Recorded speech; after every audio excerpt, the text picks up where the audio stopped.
Selamat datang di video saya. Perkenalkan, nama saya Ruben Emmanuel Widakdo dengan NIM 1905 1214 037.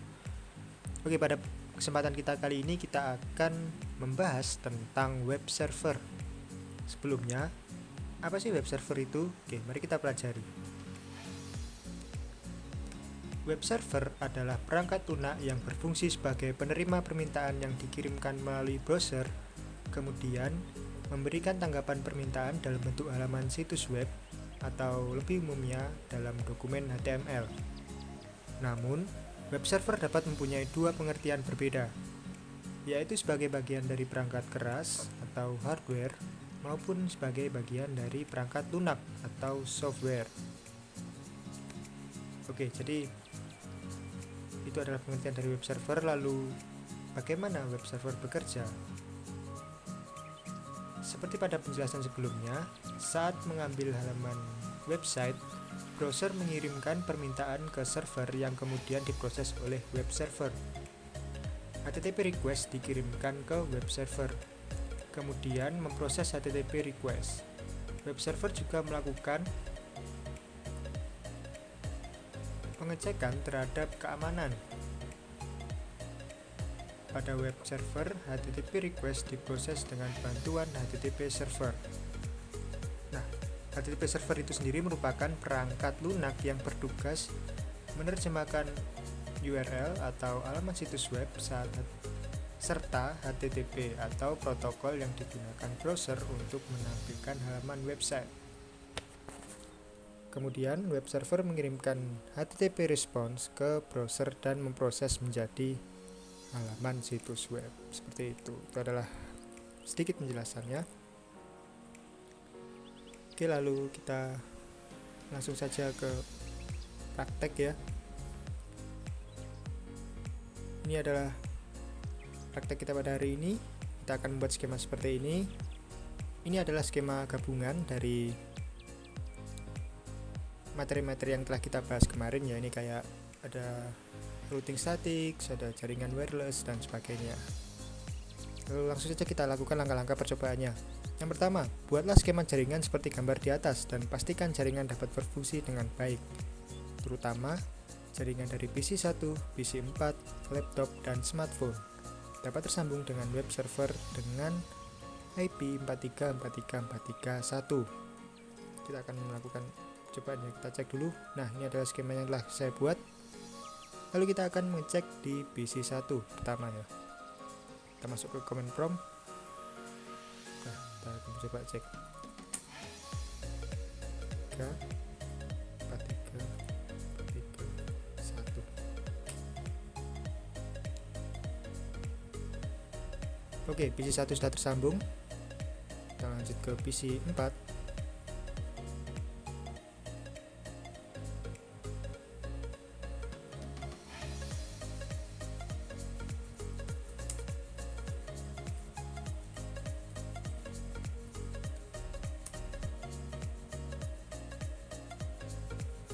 Nah, PC 4 juga sudah tersambung ya. Lalu kita cek laptop.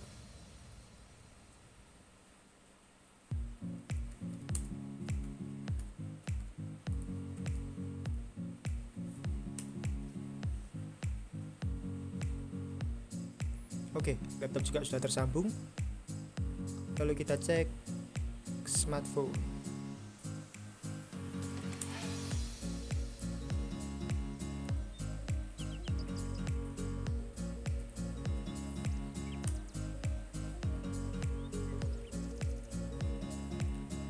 Dan untuk smartphone dia juga sudah tersambung. Karena sudah tersambung semua, kita lanjutkan ke langkah berikutnya.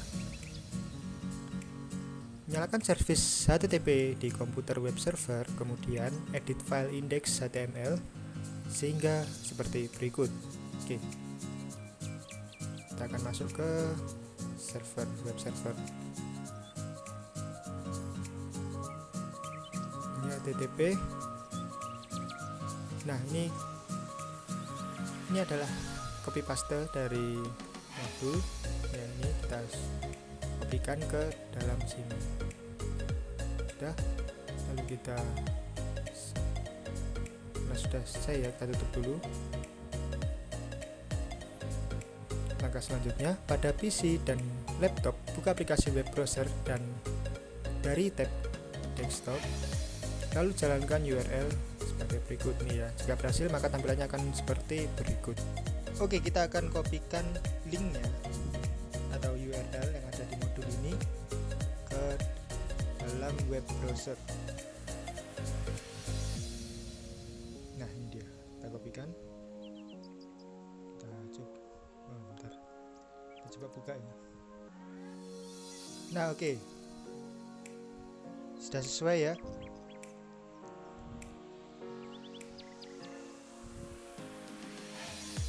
Nah, oke, itu saja yang dapat saya sampaikan pada materi web server pada kali ini. Semoga membantu, dan selanjutnya kita akan melanjutkan ke praktikum 9. Oke, kita akan melanjutkan ke praktikum 9, DNS server. Apa itu DNS? Jadi DNS adalah singkatan dari Domain Name Server. Itu adalah sebuah sistem yang menghubungkan Uniform Resource Locator atau URL dengan Internet Protocol Address atau IP address.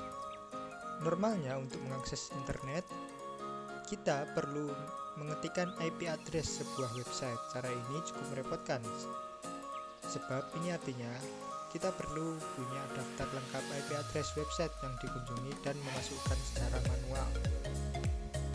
Nah, NS adalah sistem yang meringkas pekerjaan ini. Kini kita tinggal mengingat nama domain dan memasukkan dalam address bar. DNS kemudian akan menerjemahkan domain tersebut ke dalam IP address yang komputer pahami. Nah, lalu apa sih fungsi DNS itu? Jadi DNS itu memiliki fungsi untuk meminta informasi IP address sebuah website berdasarkan nama domain, lalu meminta informasi URL sebuah website berdasarkan IP address yang dimasukkan.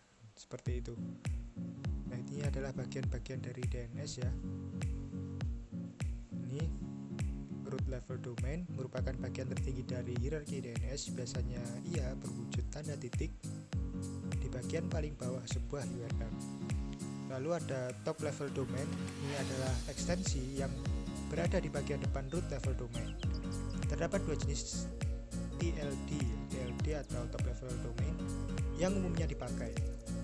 Keduanya yaitu generic top level domain atau GTLD dan country code top level domain atau CCLTD. Seperti itu. Cara kerja DNS sendiri itu yaitu DNS bekerja dalam tahap-tahap. Dimulai proses meminta informasi atau DNS query, kemudian dilanjutkan dengan tahap-tahap lain seperti DNS recursion atau root name server, TLD name server, hingga authoritative name server. Nah, ini adalah di gambar urutan cara kerja DNS ya. Ini yang pertama ada DNS query. Ini merupakan istilah teknis untuk meminta informasi alamat IP address. Tahap ini dimulai ketika Anda mengetikkan URL ke address bar. Tahap pertama. Kedua ada recursive query. User memberikan hostname yang mana kemudian DNS resolver harus berikan jawaban. Ada dua kemungkinan jawaban yang diberikan. Pertama, DNS akan menyediakan informasi relevan setelah mencari root server ataupun authoritative name server.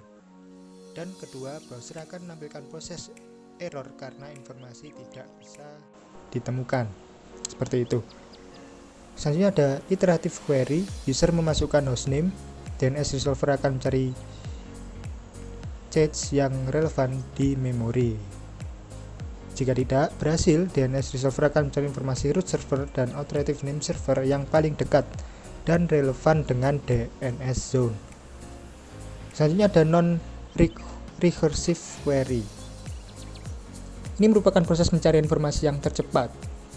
Tipe ini tidak memerlukan pencarian di root server atau authoritative name server karena data yang dicari tersimpan dalam cache seperti itu ya. Lalu ini ada DNS recursor atau DNS recursive resolver. Ini merupakan tahap pertama pencarian informasi. Ketika user memasukkan URL dan tidak menemukan hasil yang valid di cache, sistem akan mencari informasi dalam cache penyedia internet atau Internet Service Provider atau disingkat ISP. Lalu ini ada root name server. Ini berguna jika informasi yang kita cari tidak bisa ditemukan di ISP, maka kemudian sistem akan mencari informasi yang Anda butuhkan ke root name server seperti itu. Lalu ada TLD name server.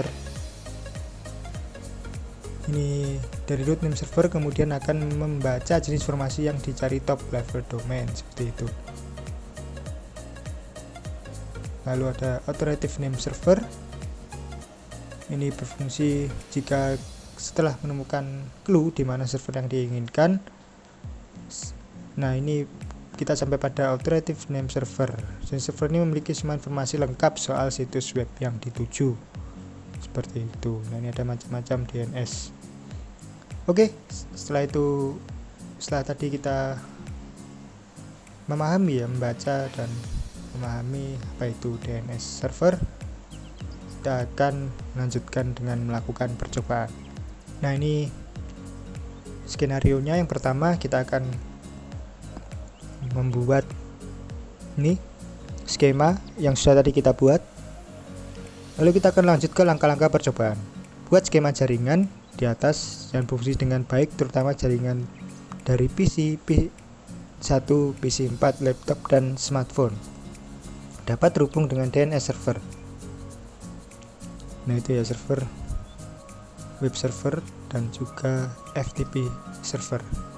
Karena tadi kita sudah mengecek web server dan semuanya terhubung, kita akan ngecek DNS servernya. Oke, kita masuk. Ini kita tutup dulu. Kita coba PC1.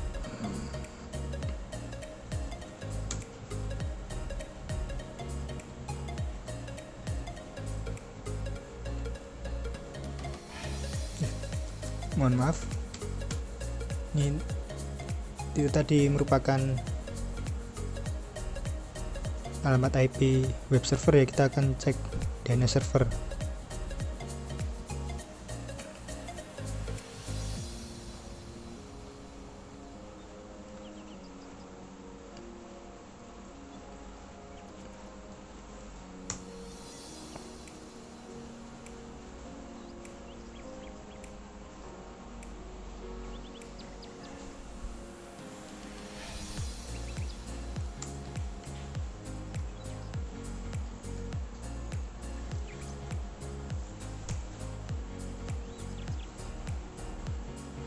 Oke, PC1 sudah terhubung dengan DNS server. Lalu kita coba ke FTP servernya ya. FTP server dengan IP 43434332. Oh, mohon maaf.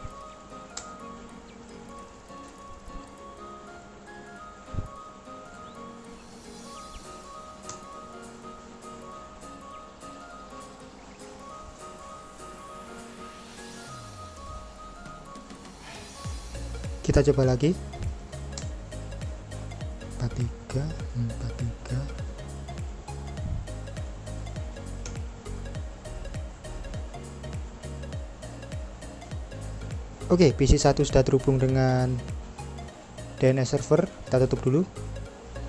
Dan FTP server ya tentunya. Kita lanjut ke PC4.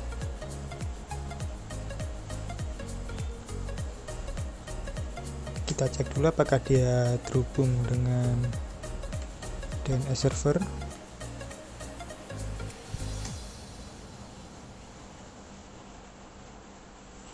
Untuk PC4 dia sudah terhubung dengan DNS server. Lalu kita cek apakah sudah terhubung dengan FTP server.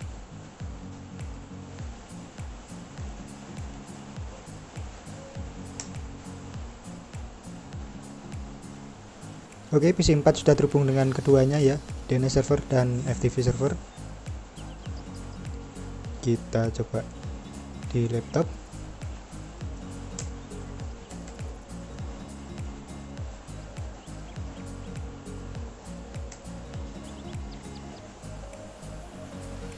Tersambung. Lalu kita lanjut dengan FTP server.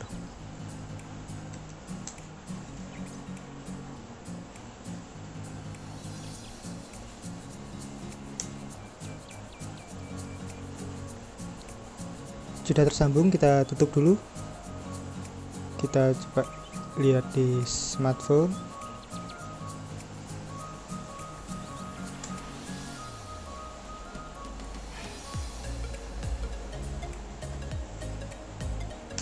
Ini FTP servernya ya,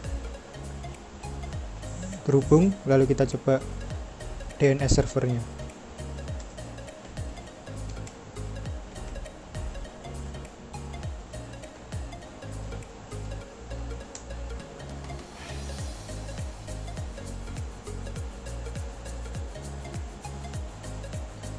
Oke, sudah terhubung semua ya. Oke, langkah selanjutnya kita akan aktifkan DNS pada PC DNS server dan tambahkan entry DNS seperti gambar berikut. Oke, ini kita akan masukkan ya seperti ini ya, menambahkan record DNS. Kita tutup dulu. Oke, masuk ke DNS server.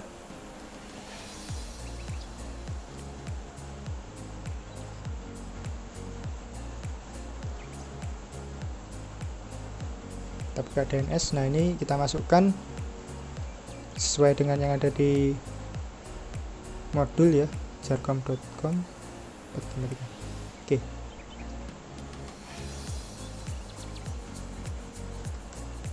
tabnya record.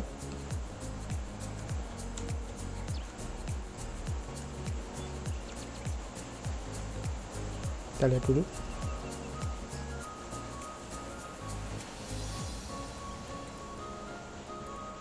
Yang kedua www.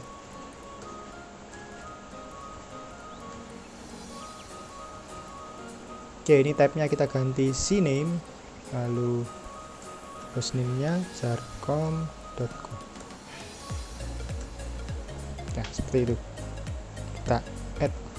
Nah, oke. Oke, langkah selanjutnya pada PC 1 laptop dan laptop jalankan perintah nslookup seperti berikut. Kita akan masuk ke PC 1, command prompt, kita akan coba nslookup. Pertama jarcom.com.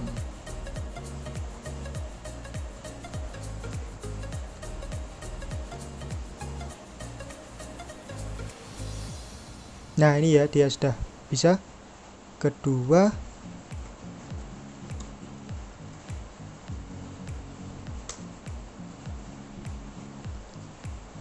www.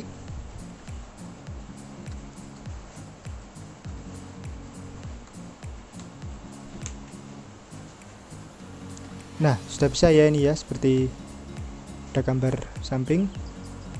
Kita tutup dulu, kita lanjutkan ke laptop. Ini kita tutup dulu.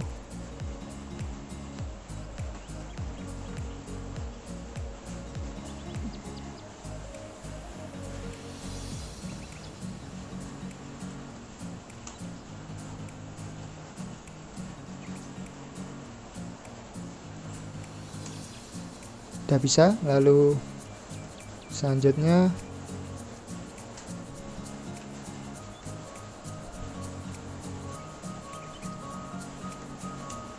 nah, oke, sudah bisa semua ya, seperti yang ada di langkah-langkah pada modul. Kita tutup, lalu kita lanjutkan pembahasan kita. Nah, pada PC 1 dan laptop, buka aplikasi web browser dari tab desktop, lalu jalankan URL seperti berikut nih ya. Atau jika berhasil, maka tampilankan seperti berikut. Nah, seperti ini. Oke, langsung saja kita lihat. Kita praktekkan pada PC 1. Kita buka web browser. Nah, Kita kopikan URL-nya. Nah, ini dia sudah bisa ya. Ada PC1, lalu kita akan mencoba di laptop.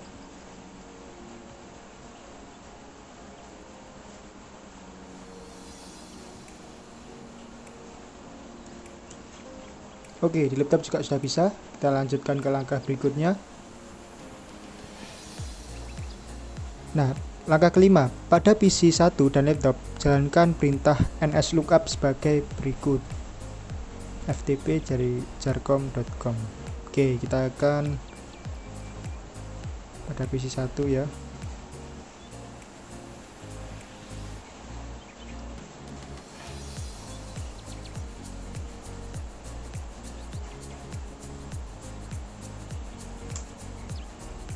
ftp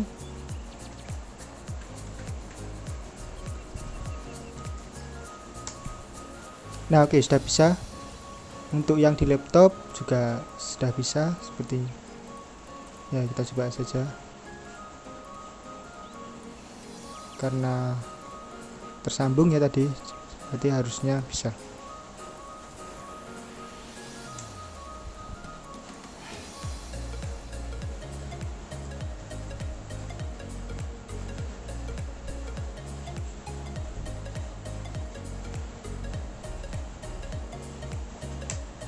Nah, oke, sudah tersambung ya.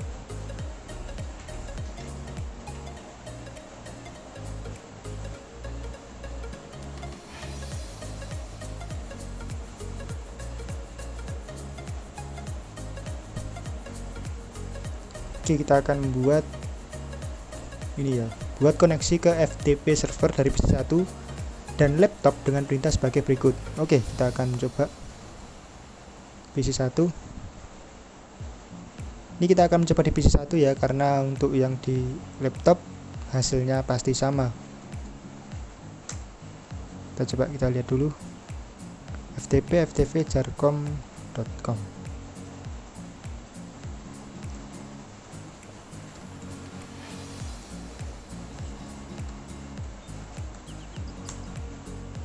Oke, ya seperti itu.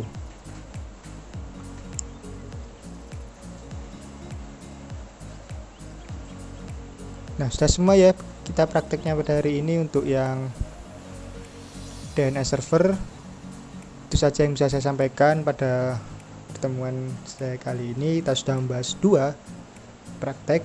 Yang pertama web server serta DNS server. Oke, itu saja yang bisa saya sampaikan. Kurang lebihnya mohon maaf. Semoga bermanfaat buat kita semua. Sekian dan terima kasih.